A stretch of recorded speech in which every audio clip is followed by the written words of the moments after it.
Et salut à tous, c'est Captain et je vous retrouve pour une vidéo concernant le DC Extended Universe où je vais faire un point rapide sur toutes les rumeurs qu'on a pu avoir depuis le mois de juillet où j'avais fait ma dernière vidéo concernant le DC Extended Universe.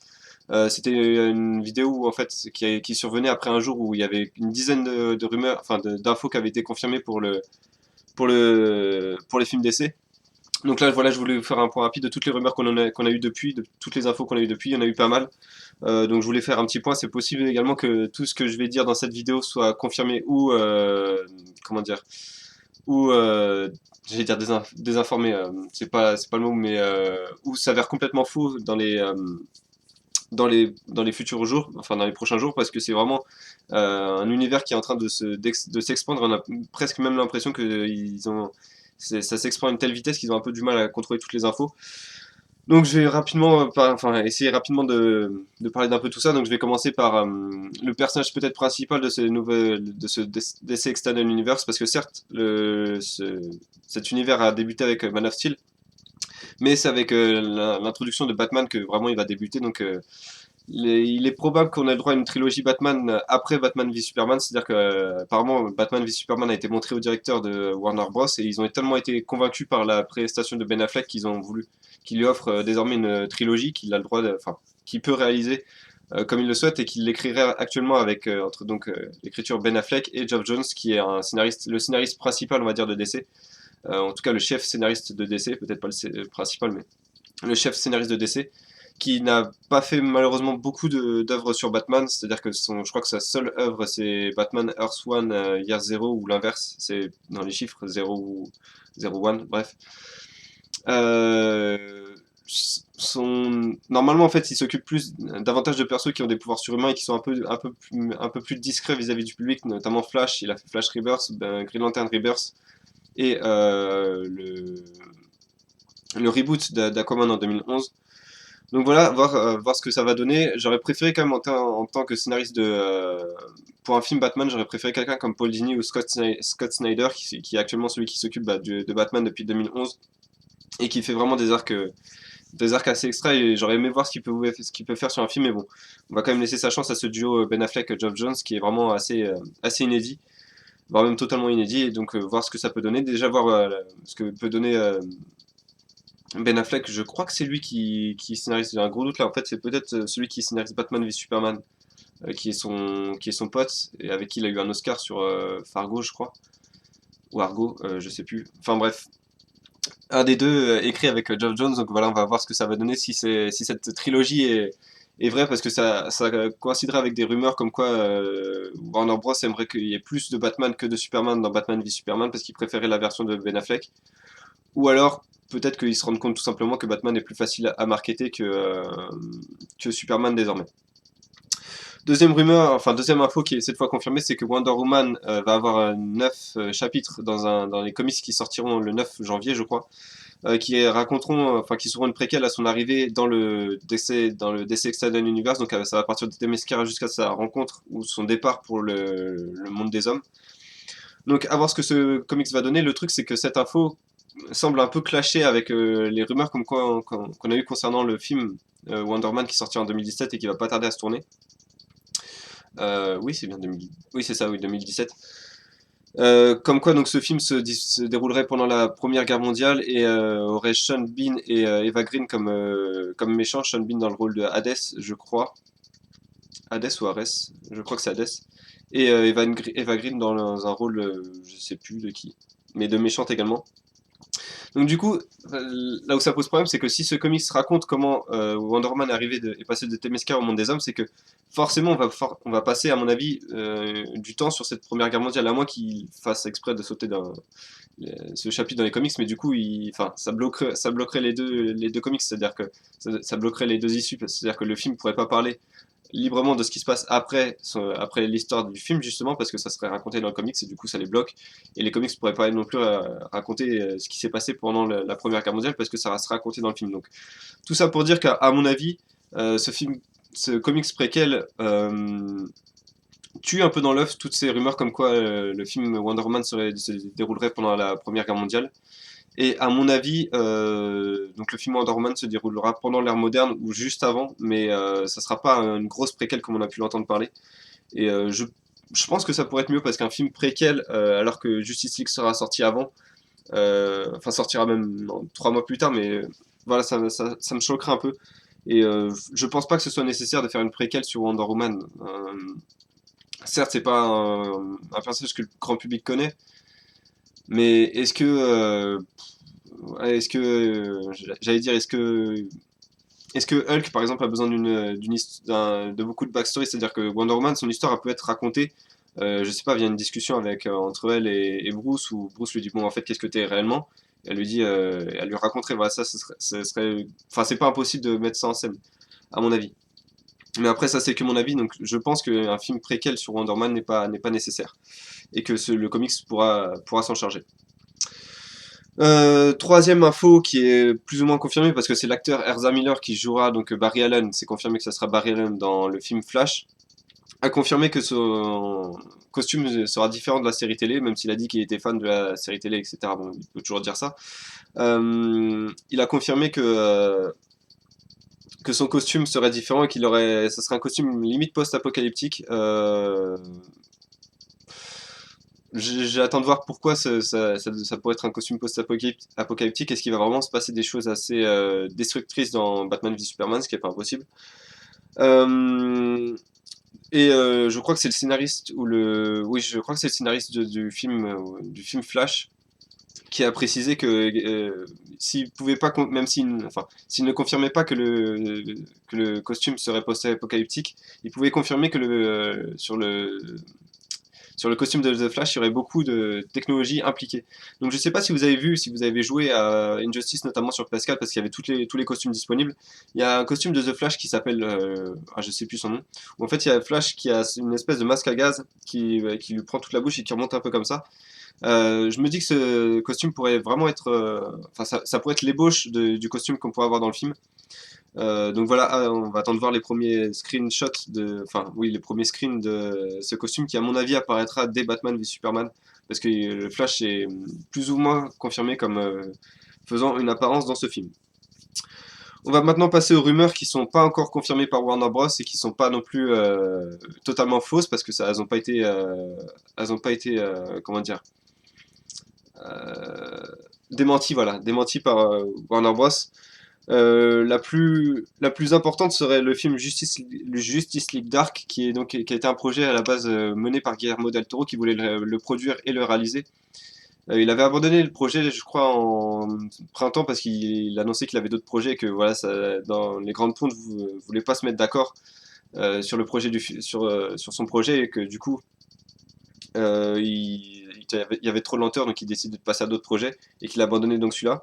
Mais apparemment, Warner Bros n'a pas décidé d'abandonner le projet pour autant parce qu'ils ont refilé le bébé entre guillemets à Scott Rudin, qui est donc un producteur qui est le producteur de Steve Jobs et Ex Machina, deux films que j'ai pas vus. Donc, de toute façon, il les a paralysés, donc c'est pas comme si c'était lui qui avait fait ces films-là. Mais Warner Bros a donc confié le bébé à ce producteur-là qui aurait déjà sorti un script. Est-ce que c'est le même script que Guillermo del Toro ou pas? On saura sans doute jamais. Mais le script serait que un homme fou, donc un madman comme ils disent, volerait des tomes anciens et John Constantine s'en aperçoit et pour mettre un terme au plan diabolique apparemment de ce madman, pardon, il recruterait donc Zatanna, Deadman, Swamp Thing et j'en ai oublié un. Il serait 5 en fait. Et donc voilà, ça serait la Justice League Dark qui se formerait. Et c'est un démon, l'autre. Je sais plus son nom. Oui, je sais plus du tout son nom, désolé. Et donc voilà, cette Justice League Dark se tournerait en 2016. Pourquoi le tournage serait aussi rapide? C'est qu'en fait, Warner Bros. Souhaiterait surfer sur l'aspect surnaturel ou plutôt magique de Suicide Squad, notamment avec l'Enchantress, pour voilà, offrir une nouvelle dimension à son univers qui a déjà la dimension science-fiction avec Superman, la dimension un peu mythe humain avec Wonder Woman et Batman, et donc ajouterait une dimension magique à l'univers avec Justice League Dark et Suicide Squad, donc Enchantress. Donc voilà pourquoi ce film pourrait être tourné dès 2016. On n'a pas de nom de réalisateur, mais différents sites confirmaient qu'en fait Scott Rudin était en discussion avec des réalisateurs qu'il connaît bien parce qu'il a déjà produit des films pour eux, comme David Fincher qui a notamment réalisé récemment Gone Girl, qui est un film absolument excellent, enfin pour ma part j'ai trouvé. Donc voilà, j'espère vraiment que David Fincher pourrait réaliser Justice League Dark. Et si ça se fait, le seul petit point noir que je trouverais à ce Justice League Dark, c'est que John Constantine serait recasté, ce ne serait plus Matt Ryan qui incarnait parfaitement Constantine dans Constantine et Arrow. Donc voilà, ce serait le seul point noir, mais Justice League Dark me ferait vraiment plaisir comme film. Le problème, c'est que, c'est comme je disais au tout début en fait, de la vidéo, c'est que l'univers s'expand tellement vite qu'ils vont avoir du mal à caser tous les films, parce que Justice League Dark, s'il se tourne en 2016, typiquement, ce genre de film, enfin, s'il est tourné en 2016, c'est qu'il est prévu pour sortir un an plus tard, voire 2 ans plus tard maximum. Genre, enfin, le problème c'est qu'en 2017, on a déjà Wonder Woman qui va être tournée et Justice League Dark qui ne peut pas être repoussé, c'est impossible. Justice League normal, pardon, qui ne peut pas être repoussé. Donc, est-ce qu'ils vont caser 3 films par an et mettre Wonder Woman entre Justice League Dark et Justice League, ou l'inverse, ils vont faire Wonder Woman, Justice League Dark et Justice League, ou même peut-être Justice League Dark plus tard, même si je crois que Justice League sort en novembre, donc ça me paraîtrait bizarre de sortir un film Justice League Dark fin décembre. Donc à voir ce que ça va donner, en attendant plus d'infos éventuellement, parce que si ça se tourne véritablement en 2016, ça me paraîtrait bizarre déjà, parce que le fait qu'on n'ait pas de réalisateur ni de cast, ça me paraît très bizarre, enfin ça me paraît chaud au niveau timing de sortir de le tourner en 2016, mais s'il est vraiment tourné en 2016, on va avoir des infos forcément avant la fin 2015. Sachant qu'en 2018, voilà, pour ce que je voulais dire, c'est que si le film est tourné en 2016, mais qu'ils ne peuvent pas le sortir avant 2018, en 2018, il y a Flash et je crois que c'est Shazam également. Donc ça commence à se bousculer et c'est pas impossible qu'ils sortent 3 films par an, puisque s'il y a la trilogie Batman, ils vont également, à mon avis, vouloir la faire entre 2017 et 2020. Ou en tout cas, le premier film de la trilogie, il devrait le sortir dans cette période-là. On va donc passer à l'info qui est pas confirmée mais pas démentie alors que ça fait un moment qu'elle est sortie, donc c'est qu'elle doit probablement être vraie, c'est que Booster Gold et Blue Beetle pourraient avoir un film, enfin un film où ils sont en duo, un film apparemment de policier, un film de super-héros policier, au thème policier. Ça serait Greg Berlanti qui produirait et réaliserait ce film.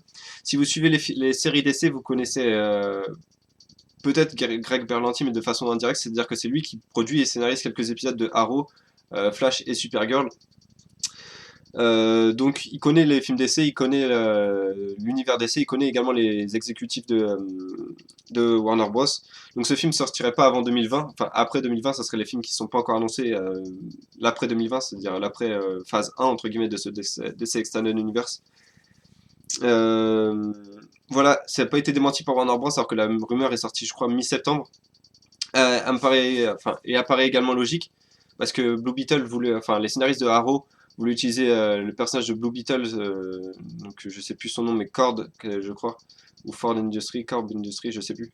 Donc ils voulaient en fait l'utiliser dans la saison 3, mais Warner Bros s'est interposé en disant on vous interdit d'utiliser ce personnage parce qu'on a d'autres plans pour lui. Et donc ces plans, ce serait un film en duo avec Booster Gold, donc dès 2020 réalisé par Greg Berlanti. Ce qui me fait peur, c'est que Greg Berlanti n'a jamais réalisé quoi que ce soit, donc est-ce qu'il serait capable de sortir un film de super-héros, notamment un film de super-héros où il y a 2 super-héros qu'on connaît pas encore, c'est un pari risqué, mais bon, ça serait un film plus léger que tous les films d'essai qui sortiront. Enfin, ça serait un peu un film, je vais peut-être choquer en disant ça, mais ça serait un peu un film à la Marvel, c'est-à-dire où tout est bien qui finit bien, où il y aurait des vannes assez fréquemment, et où le méchant serait pas tellement important et on peut juste l'utiliser pour un film et après on l'oubliera quoi.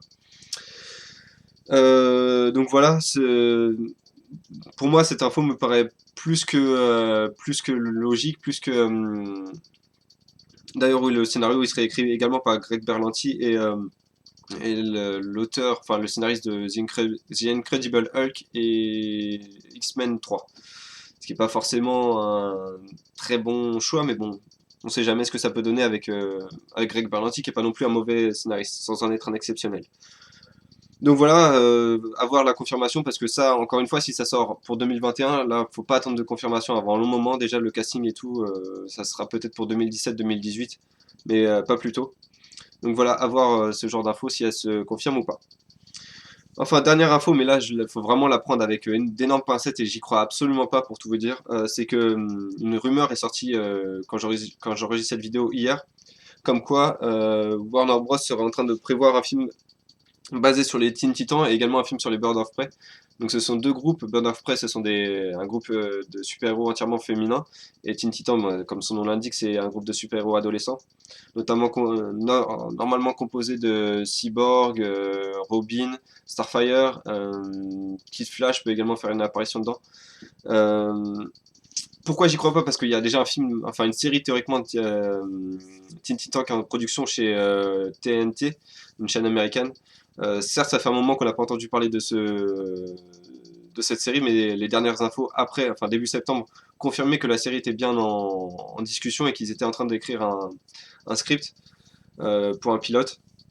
Mais la série ne s'appellerait plus Teen Titan, mais Blackbird. Donc à voir. Enfin, ça me paraît bizarre en fait qu'ils sortent un film Teen Titan alors que Cyborg va déjà avoir son film personnel, alors que théoriquement c'est lui le leader des Teen Titans avec Robin. Euh, Enfin, également faire un film sur les Teen Titans et Bird of Prey après Justice League, je vois pas l'intérêt en fait. Ça me paraîtrait vraiment bizarre. D'autant que normalement les Teen Titans, leur ennemi ça peut être également Vandal Savage, alors qu'il va être utilisé dans Legend of Tomorrow. Je vois pas en fait l'intérêt de sortir des films surtout aussi tard parce que après 2021 parce que ces films-là Teen Titan et Bird of Prey s'ils sortent ça sera également faut se le dire après 2020 donc quel est l'intérêt de sortir ces films après 2020 alors qu'on aura des films sur Cyborg qui sera sorti je crois en 2019 donc voilà s'ils sortent un film solo sur Cyborg c'est pas pour le remettre dans un groupe plus tard dans un film plus tard 2 ans plus tard dans un film 2 ans plus tard je verrais pas l'intérêt pareil pour Bird of Prey à moins qu'ils veulent introduire dedans Catwoman mais enfin Catwoman n'a jamais fait partie des Bird of Prey théoriquement c'est plus ou moins composé de Poison Ivy Black Canary Katana également peut faire peut avoir un rôle dedans donc j'y crois pas à cette rumeur parce que le fait qu'il y ait aucun nom déjà qui est attaché à à ces films, que personne donc n'écrive le script, je comprendrais pas l'intérêt de sortir deux nouveaux groupes parce que déjà ça surprendrait les gens, le public serait habitué à voir Justice League et du coup les gens seraient confondus en voyant Teen Titans et se diront mais est-ce que c'est les ennemis de Justice League? Est-ce que c'est Justice League qui s'est séparé ou des choses comme ça? Donc, à mon avis, faire un film sur Bird of Prey et Teen Titans, ça me paraîtrait un peu bizarre, surtout aussi tard en fait dans la chronologie d'essai. Donc, honnêtement, cette rumeur, faut la prendre avec des grosses pincettes. Et si ça se précise, je serais assez heureux parce que voir un film Bird of Prey, ça me paraîtrait une très bonne idée. Je préférerais voir une série Teen Titans qu'un film Teen Titans en fait. Mais voir voilà un film sur Bird of Prey, ça me paraîtrait pas une mauvaise chose, notant que ça couperait l'herbe un peu sur le pied à Marvel avec leur film sur Captain Marvel qui est avec une héroïne, enfin un groupe d'héroïnes, voilà. Un groupe d'héroïnes ferait mieux que Captain Marvel par exemple, vis-à-vis du grand public. Donc à voir, mais honnêtement, j'y crois pas du tout à cette rumeur. Voilà, c'est tout ce que je voulais dire sur ces rumeurs. Ça se trouve, dès que je vais mettre la vidéo, il va en avoir une autre qui va tomber. Mais en tout cas, c'est vraiment toutes celles que j'ai pu recueillir, ou en tout cas toutes celles qui sont justifiables et crédibles, sauf peut-être la dernière, parce qu'elle est apparue hier. Donc voilà, je sais pas ce que vous en pensez. N'hésitez pas à me le dire dans les commentaires. Si vous avez vous-même des rumeurs, n'hésitez pas à me le dire dans les commentaires. Si vous espérez voir les Teen Titans ou d'autres films, ou peut-être même d'autres héros comme Martian Manhunter apparaître dans ce DC Extended Universe, n'hésitez pas à me le dire dans les commentaires. Et puis moi je vous retrouve pour d'autres nouvelles dès que ça tombe. Et puis sinon je ferai la critique de tous les films d'animation DC actuellement sortis. Ça tombera au cours du mois. Et puis comme toutes les semaines, il y a les critiques de Flash et plus tard Supergirl qui arriveront. Donc à bientôt.